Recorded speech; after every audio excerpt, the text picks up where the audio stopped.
шалғынның ортасында кішкентай бақа өмір сүріпті. Бір күні ол су жағасына келіп, көңілсіз отырады. Бұлақ одан: «Бақа, сен неге көңілсізсің?» деп сұрайды. «Мен өте кішкентаймын. Маған ешкім мән бермейді. Мен де бір керемет жасай алсам ғой. Кішкентай болу кемшілік емес. Сенің секіргенің ерекше. Кәне секірші». Бақа бір рет секіріп көреді. Ештеңе шықпады. Екінші рет тағы секіреді. Ештеңе шықпайды. Ал үшінші рет секірген кезде ол топ етіп, су ортасындағы тастың үстіне түседі.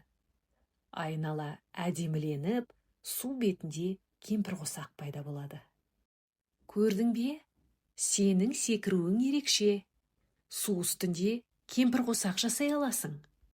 Мен де бір керемет жасай алады екенмін», деп бақа қуанып, секіріп, ойнап кетеді. Осылайша бақа табиғаттағы әр жануардың өзіне ғана тән өнері бар екенін түсініп, өз жігерін ешқашан жоғалтпапты.